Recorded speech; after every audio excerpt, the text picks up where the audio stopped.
Herkese salam, mən Rəhimova Aysan. Bugün sizlərə say mövzusunun izahını verəcəm. Başlayaq. Say əşyanın miqdarını və sırasını bildirən əsas nitq hissəsidir. Burada əşya deyəndə isim nəzərdə tutulur. Bildiyiniz kimi sifət də əşyaya aid olur, lakin say və sifət arasında belə bir fərq var ki, sifət əşyanın əlamət və keyfiyyətini bildirdiyi halda say əşyanın, yəni ismin miqdarını və sırasını bildirir. Bu nümunələrdən də gördüyünüz kimi burada uşaq sözü isimdir və 5 sözü say olaraq ismin, yəni uşaq sözünün miqdarını bildiribdir. Burada yaxşı sifəti isə uşaq isminə aid olub, onun keyfiyyətini, necəliyini bildiribdir. Gəlin əvvəlcə sayın quruluşu haqqında danışaq. Bütün əsas nitq hissələrində olduğu kimi sayların da quruluşca 3 növü var. Sadə saylar, düzəltmə saylar və mürəkkəb saylar. Sadə saylar tərkibində heç bir leksik şəkilçisi olmayan saylardır. Düzəltmə saylar isə yalnız 5 leksik şəkilçisi ilə düzəlir. Həmin şəkilçiləri qeyd edirəm və bunları yaxşıca yadda saxlayırsınız. Çünki biz bilirik ki, leksik şəkilçilər digər əsas nitq hissələrini də yaradır. Ona görə də biz bu leksik şəkilçilərdən sözün say olub olmadığını müəyyənləşdirəcəyik. Yəni biz bu şəkilçiləri mütləq bilməliyik. Burada gördüyünüz bu 5 şəkilçi say düzəldən leksik şəkilçilərdir və həmçinin onu da qeyd edim ki, buradakı bu 4 şəkilçi, baxın, lu, acıq, larla, lərlə və larca lərcə şəkilçiləri qeyri-müəyyən miqdar sayları yaradır. İnci şəkilçisi isə düzəltmə sıra sayları yaradır. Yəni buradan belə bir nəticəyə gəlirik ki, düzəltmə saylar yalnız sıra sayları və qeyri-müəyyən miqdar saylardır. İndi isə gəlin mürəkkəb saylar haqqında danışaq. Mürəkkəb saylar 2 cür yazılır, ayrı və defislə bitişik yazılan mürəkkəb say yoxdur. Ayrı yazılan mürəkkəb saylar tərkibi saylar, defislə yazılan mürəkkəb saylar isə təqribi və ya təxmini saylar adlanır. Onu da deyim ki, ayrı yazılan bütün mürəkkəb nitq hissələri tərkibi adlanır. Yəni, misal üçün, zərf əgər ayrı yazılırsa mürəkkəb zərf, o zaman biz ona tərkibi zərf deyirik. Və yaxud da əvəzliklər ayrı yazılırsa, biz onlara, mürəkkəb əvəzliklər əlbəttə ki, biz onlara tərkibi əvəzlik deyirik. Say, fiil, bunlar da aiddir. İsimlər və sifətlər, mürəkkəb isimlər və mürəkkəb sifətlər ayrı yazıla bilmədiyinə görə tərkibi də olmalılar. Burada qeyd etdiyim kimi 15, bir qədər və sair saylar tərkibi saylardır ayrı yazıldığına görə. 5, 6, 7, 8 kimi defislə yazılan saylar isə təqribi saylardır. İndi isə sayın mənaca növləri haqqında danışacağım sizlə. Çox zaman şagirdlərin sayla bağlı qarışdırdığı bir məsələ var. Şagirdlər düşünür ki, sayın mənaca növləri dedikdə müəyyən miqdar sayları, qeyri-müəyyən miqdar sayları və sair nəzərdə tutulur. Əslində isə sayın sadəcə 2 növü var mənaca. Miqdar sayları və sıra sayları. Müəyyən, qeyri-müəyyən, kəsr sayları isə miqdar sayının növləridir. Burada hər bir saya aid nümunələr qeyd etdim. Müəyyən miqdar sayları dedikdə natural ədədlər nəzərdə tutulur. Yəni miqdarı bəlli olan, müəyyən olan saylar 5, 10, 15, 20, 25 və s. yəni sonsuza qədər olan natural ədədlər nəzərdə tutulur. Qeyri-müəyyən miqdar sayları dedikdə isə miqdarı bizə tam bəlli olmayan, gəlib qeyri-müəyyən olan saylar nəzərdə tutulur. Burada qeyd etdiyim kimi çox, xeyli, biraz, az, azacıq, bir qədər, 5, 6, 7, 8 və s. kimi saylar qeyri-müəyyən miqdar saylardır. Onda 5, 1,4 və s. kimi saylar isə kəsir bildirən miqdar saylardır. Sıra sayları isə tərkibində incə şəkilçisi olan saylardır. Bu sayların tərkibində mütləq leksik şəkilçisi olmalıdır. İndi isə gəlin sayın mənaca növləri içərisində hər bir sayın quruluşuna baxaq. Gəlin əvvəlcə müəyyən miqdar saylarına baxaq. Müəyyən miqdar sayları qurduqca sadə və mürəkkəb olur. 1, 5, 10, 20, 30 və s. kimi, yəni bir sözdən ibarət olan saylar sadə müəyyən miqdar saylardır. 15, 21, 56, 63 və s. kimi bir neçə sözdən ibarət olan saylar isə mürəkkəb müəyyən miqdar saylardır. İndi isə biz mürəkkəb müəyyən miqdar saylarında nəyə fikir verməliyik? Bu saylar tərkibidir, yoxsa təqribidir? Xatırlayırsınızsa, bundan əvvəl demişdim ki, mürəkkəb saylar ya tərkibi, ya da təqribi olur. Mürəkkəb müəyyən miqdar sayları ayrı yazıldığına görə yalnız tərkibi saylar hesab olunur. Qeyri-müəyyən miqdar sayları qurduqca 3 cür olur: sadə, düzəltmə və mürəkkəb. Sadə qeyri-müəyyən miqdar sayları bir sözdən ibarət olan az, çox, xeyli və s. kimi saylardır. Düzəltmə qeyri-müəyyən miqdar sayları isə bayaq da qeyd etdiyim kimi tərkibində lu, acıq, larla, larca şəkilçisi olan saylardır.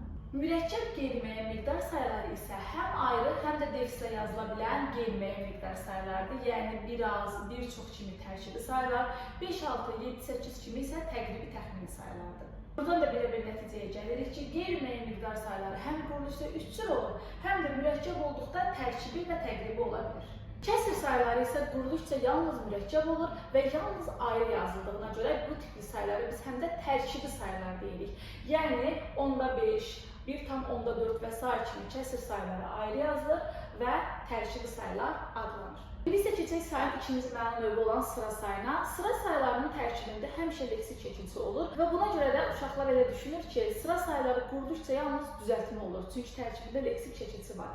Amma biz bilirik ki, mürəkkəb sözlər leksik çəkilisi qəbul etsələr belə, onlar quruluşca mürəkkəb olaraq qalır. Yəni, əgər burada birinci sözü quruluşca düzəltmədirsə, 16-cı sözü isə artıq quruluşca mürəkkəbdir, çünki iki sözün birləşməsindən yaranıbdır. Buradan da belə bir nəticəyə gəlirik ki, miqdar sayıları ümumilikdə quruluşca həm sadə, həm düzəltmə, həm mürəkkəb olduğu halda sıra sayıları quruluşca yalnız düzəltmə və mürəkkəb olur. İndi isə testlərdə sayla bağlı tez-tez rast gəldiyimiz bir sualın izahını vermək istəyirəm sizə. Testlərdə sual çox zaman belə olur ki, hansı cümlədə sayın bütün məna növlərindən istifadə edilibdir? Bu zaman siz artıq müəyyən, qeyri-müəyyən, kəsr və sair olaraq düşünmürsünüz. Sadəcə olaraq miqdar və sıra sayını tapmağa çalışırsınız. Yəni, əgər cümlədə sıra sayı varsa və üstəgəl də miqdar sayının bu üç növündən biri varsa, demək ki, sizin cavabınız elə həmin cavabdır. Buna aid bir nümunə də deyim sizə. Misal üçün deyirəm ki, 5-ci siniflər xeyli kitab oxumuşdular. Baxın, bu cümlədə 5-ci sözü sıra sayıdır. Xeyli sözü isə əşyanın qeyri-müəyyən miqdarını bildirən saydır. Yəni, artıq bu cümlədə həm miqdar, həm də sıra sayı işləndiyinə görə demək ki, sayın bütün məna növlərindən istifadə olunur. İndi isə gəlin biraz nümerətli sözlər haqqında danışaq. Nümerətli sözlər say və isim arasında işlənən sözlərə deyilir. Bu sözlər müəyyən miqdar sayıları ilə işlənir daha çox, bir də bəzi qeyri-müəyyən miqdar sayıları ilə işlənir.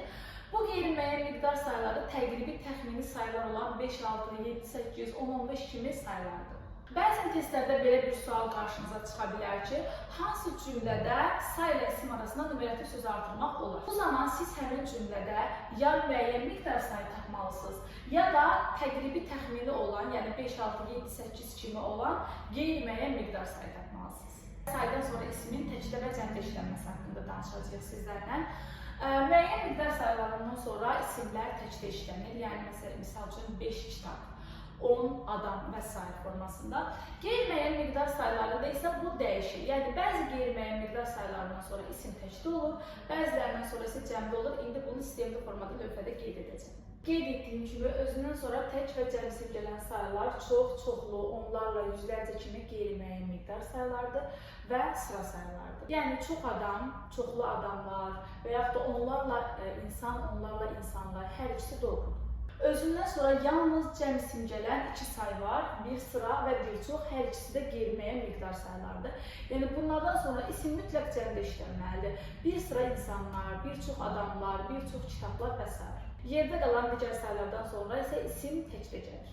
Və son olaraq testdə sayıları necə müəyyənləşdirə bilərsiniz? Bunun izahını vermək istəyirəm. Dedik ki, say əşyanın miqdarını və sırasını bildirir. Burada miqdar bildirmə baxımından say və zərf oxşarlıq təşkil edir.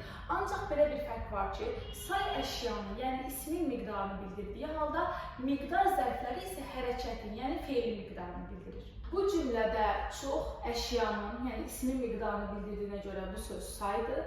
Burada isə hərəkətin, oxumaq feilinin miqdarını bildirdiyinə görə isə çox sözü burada zərfdir. Və çox zaman şagirdlərin testdə çaşdığı bir məqam da odur ki, sözün kökü sayı olur, amma sözün düzəldiyi nitq hissəsi başqa bir nitq hissəsi olur. Yəni sözün özü başqa bir nitq hissəsi olur. Ona görə də siz sözün hansı nitq hissəsi olduğunu müəyyənləşdirərkən əsla sözün kökünə baxmırsınız, sözün başlanğıc formasına baxırsınız. Baxın, burada qeyd etdiyim sözlərin hamısının kökü bir sayıdır. Ancaq bu sözlərin heç biri say deyil, nəyə görə? Çünki bu sözlərin hamısında leksik şəkilsi var. Baxın, birlik sözündə lik şəkilsi isim yaradır. Birlik nə? Və yaxud da birdən sözündə bizdən əgər leksik şəkilsi olaraq düşünsək, birdən nə zaman olaraq düşünüb, biz bunu zərf götürəcəyik. Və yaxud da birillik sözündə bu söz mürəkkəb sifətdir. Bircə sözü gəl şəkilsi ilə yaranmış düzəltmə zərfdir. Birləş sözü isə ləş çəkiltisi ilə yaranmış düzəltmə feildir. Mən burada sizə sayı müəyyənləşdirməyin çox sadə bir yolunu deyəcəm. Gördüyünüz kimi bu sözlərin hamısı düzəltməlidir. Bu söz mürəkkəbdir, amma ümumi olaraq izah edirəm. Yəni tərkibində leksik çəkilti var sözlərin.